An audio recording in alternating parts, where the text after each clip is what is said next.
Hey, what is up, guys? It is your boy Kingdom Soldier, and I'm back again with another commentary. I know you guys are looking for the Kingdom Story episode 7, I think it is. But for these next couple of Kingdom Stories, I'm trying to be careful and make sure that I put the right things into the story. And so I wanted to at least get this Twitter Q&A that I asked the question like 3 days ago. I wanted to at least get this up for you guys. So I've got TweetDeck loaded up over here, and I got Ask Kingdom selected, and I'm just going to kind of scroll through these. I favorited the ones that I want to answer, and so I'm going to kind of go through them. I know you guys are going to see them and be like, oh, you should have answered that one. You should have answered that one. This is probably not going to all be done in one episode, and so I'll get as many through as I can without this being too long of a video, and I'll try to be quick and concise about them. So the first question is, would you work for any org if you got the chance, or would you rather stay an independent analyst? Many of you know I've been asked multiple times to consider going over to like MLG.TV. A lot of people think that they're not offering it to me. They have offered it to me. They've been very upfront about it. Twitch knows that that's an option that I've considered in the past. I just decided to go with Twitch because of what I have is it's an interactive show. You know what we do with the sticks when it comes to streaming, like it's an interactive show, and so we decided to stay on Twitch because the chat is more interactive and gives us more options to do kind of what we want to do with giveaways and things like that, and how much we want to use the chat when we're doing the show itself. And so we decided to stay with Twitch for the time being, and we, you know, I don't have much to complain about. I really like it. As far as going with an individual organization, I would never want to take my personal brand and basically give it to an organization with the hopes that they're going to propel my personal brand. And so for that reason, I probably am always going to be willing to work with organizations, but I do want to stay independent in my analyzing of competitive Call of Duty. You know, I never want to be like restricted, you know, and so if I was working with FaZe or something, I wouldn't want to be restricted to not be able to say negative things about FaZe if I thought that, you know, they weren't playing well or made a bad roster decision or whatever it is. I want to be able to say, you know, I don't think that was a good idea to do FaZe Black. I don't think that was a good idea to do Optic Nation, you know, whatever. I want to be able to say those things. And so for that reason, I probably maintain my independence. Good question, Felix. So the next question here is from Caleb, whatever that says. And he says, do you think Optic will ever go outside of console esports? Well, this is a simple answer. If you watch the sticks when Hex was on, that was one of the questions we asked him, and he definitely said that is always in the cards. When we had Hastro on, he said that is always in the cards. When we had Robbie, Denial CEO, who owns 4, I think, other esports teams, CSGO, Dota, LOL, and all this. Like, there's guys like Robbie, the CEO of Denial, you know, they're kind of a little bit ahead of the game. These other guys that came in as players, like Hex and Hastro, they came in as Call of Duty players, and they then became Call of Duty owners, and then they, like with Hex, he went from sniping to being a primarily sniping organization to be a primarily competitive organization. Hastro, Envy was always a competitive organization, and now they kind of slid into sniping and slid back out. And so I think that, of course, Optic will go outside of console esports. I just think they're going to strike at the right time. You know, Hex is a smart guy. He's going to do it at the right time. So good question, Caleb. Podlod, Deny Podlod. What's your favorite Christmas movie? Christmas Vacation. National Lampoon's Christmas Vacation, and right behind it is It's a Wonderful Life. I can recite those 2 movies from memory. If you wanted me to do it right now, I could literally recite the entire movie. I watch Christmas Vacation every year starting from when I was like 6 years old, National Lampoon's Christmas Vacation, and we started watching it multiple times a year when it was just me, my mom, and my brother, and now I memorized it, and I watch it with my kids and my wife, and It's a Wonderful Life was on the other day, and during some of the scenes, I kept saying what was coming next, and my wife was like, "You're gonna talk through the whole movie?" I was like, It's gonna be hard for me not to. Those are my two favorite Christmas movies, hands down. There's some other good ones that have come out, like Elf and stuff like that, but Christmas Vacation is far beyond those, in my opinion. I just love it. XZ Cross says, if you have the chance to change something bad that you did in the past, what would it be and why? When I saw this question, I knew that I was going to answer it, but it's a hard question to answer. When I was, I had finished high school, I was home from college, and I was broke. I had no job, and I was living in my mom's house. My current wife was my girlfriend. We've been together 15 years, and she was my girlfriend, and I didn't want to be broke. You know, I didn't want her to know that I didn't really have any money. I had a car that I had to put gas in, and my mom would give me gas money, and it was sad. And so I found one of my mom's checkbooks, you know, like the ones they send in advance for you to open up when your checks are done or whatever. And I practiced her signature for probably about an entire day. And I got it down to where you couldn't recognize the difference between me and her. And I did all the tricks that they tell you to do, is you put paper and you draw over it and you trace it, and then you just keep practicing. I got it down to a T, and it was so recognizable that I wrote a check to one of my friends for $100 and had him cash it at his bank. And it was uncannily like my mom's signature. So much so that when she called her bank and said, why is there $100? I don't remember writing this check. And they said, well, the signature is your signature. And that's what my mom said. She said, the signature is your signature.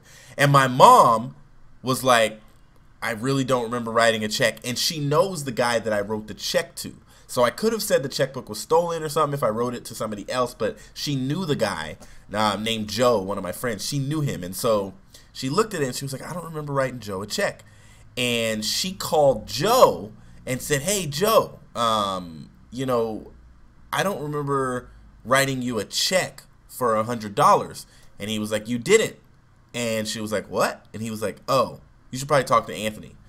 So my mom came and talked to me, because my mom, when she got the signature card in the mail, she literally stared at it and couldn't tell it wasn't her signature. She didn't remember doing it. That's how good of a job I did. I wish I never did that. It was the most disappointed I've ever seen my mom. She just walked up to me in the living room. She called me upstairs, and I came upstairs, and she just was like, she put the piece of paper in front of me and said, what is this? And I said, a check to Joe? And she was like, whose signature is it? And I was like, yours. I mean, and I was like 19, 20 years old, and I was like, yours. And she said, get out of my face. And then she gave me a speech, you know, I can't believe you would do this. You're 20 years old, and this is how you treat me.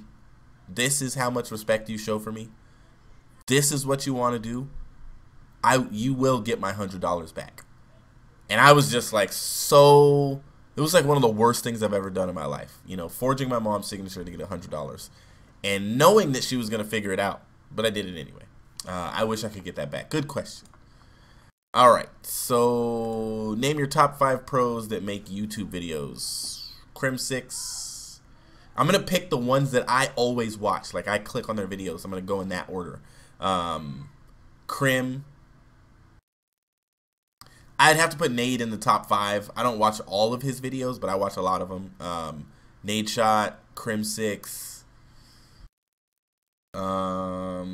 Sharp. Trying to think. Imagine my YouTube sub box in my head. Apathy. Definitely watch him. And then I got one more. I'm probably gonna have to say Scump, because I watch a lot of his videos, and I've been watching Crim since way before he was on Optic. But Scump and Nade, I've been watching Scumpy since Black Ops 2 when he uploaded, you know, his 100 kill or whatever to the Optic Nation channel, and I just like his gameplay. Crim is just funny, you know, he's hilarious.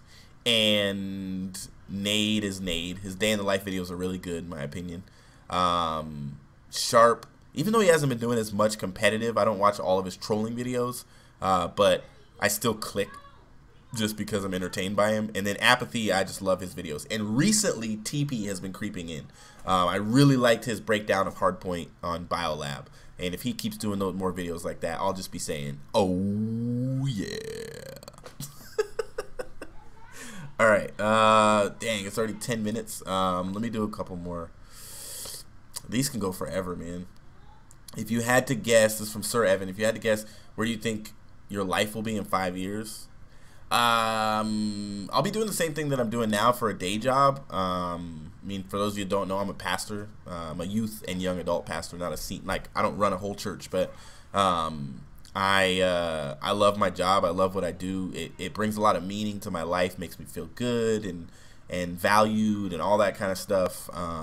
And I get to help people deal with them, you know, life when they're at their worst. You know, I get to help them walk through the tough situations of life. And I'll probably still be doing that because I've been doing it for 10, 11 years. And then I will probably be in ownership somehow in the competitive community. I'll still be doing something in esports. You probably won't see my face that much, but I'll own something. I don't think it's going to be a team, but I'll own something. I'll have some level of ownership. I'll elevate myself to being content creator to content owner, or I don't know. I'll figure it out. But that's a good question. I'll still be married with children. All right, maybe one or two more. What's the goal of the coming year? This is a good question from Benjamin. So, I can't give the details, but we are going to be expanding the Sticks, my show that I do weekly, my Sticks Live, my stream, the talk show. We're going to be expanding that. I want to go to at least one event. I've never been to a LAN. I want to go to at least one. Anaheim is like a goal, and Champs. You know, they're both really close to me, and so I'm within driving distance, and so I would love to go to at least one LAN event. That is a huge goal of mine, and to catapult myself into leadership. And I need to grab about 2 more personalities. You know, I need to, and I got my eye on a couple people, but I want to grow the Sticks fam a little bit. So. Good question. And this is going to be the last one. I don't know if that should be the last question. Okay, we'll do this one. We'll do David's. David Lance, he's the homie. I'm pretty sure I follow this guy. Oh, you're going to get a follow right here. Bam. All right. I follow David now. David is, he interacts with me a lot, watches a lot of my videos and stuff, and I talk back and forth with him on Twitter. So thanks, David, for the question. What inspired you to do the Kingdom story? That's a good, what did inspire me to do the Kingdom story? I don't know why. I think I asked one time and someone said I should tell my story. I tell my story a lot. Like the story that you guys have heard, the whole Kingdom story, I tell it piece by piece, like when I'm talking to people or when somebody else is going through something, or, you know, I tell my story a lot. So like when I'm teaching and talking to kids, you know, like I tell a lot of my stories, but I've never told the whole thing. And so the Kingdom story allows me to tell it all in one big, like, you know, one big long chain that I can watch the whole thing. And it's got my whole, like, my life. It's my whole life story. And I love doing it, you know, and I guess I just wanted to share, you know, a real part of me with you guys. And I can't do like a day in the life. You don't want to just watch my kids run around. But I think the Kingdom story allows me to just share a part of myself with you guys that you might not be aware of. And my story is interesting in my opinion. You know, I was like, it was like I was so troubled, and then now I'm someone who some people say that I'm blessed, like my life is good, you know, and I guess I want to show people that there's always a chance, no matter where you're at in your life, no matter what you've gone through, no matter what you've experienced, no matter what bad decisions you've made, you always can have the life that you've always wanted. you know, and it's a series of decisions, and there's effort into it and all that kind of stuff. But your life your life is always, it always has the opportunity to change. You always have the opportunity to start over. And I just wanted to share my story because I think my story is that kind of story where if you look at the painting when I was a kid, it didn't look like I was going to end up being anything. It looked like I was going to be like my homie Chris that has been shot a few times and in and out of jail, you know, and, you know, is trying to protect himself and watch his back and probably packs, you know, some type of a weapon. And me, I got 3 beautiful kids, beautiful wife, dream job, and I can't complain. You know, I just can't complain. So instead of complaining, I want to tell you guys the good stuff, you know, how I got here. So thank you, David, for that question. I'll get to the rest of them. I'll do a separate video. This is your boy, Kingdom Soldier. I'll see you guys next time.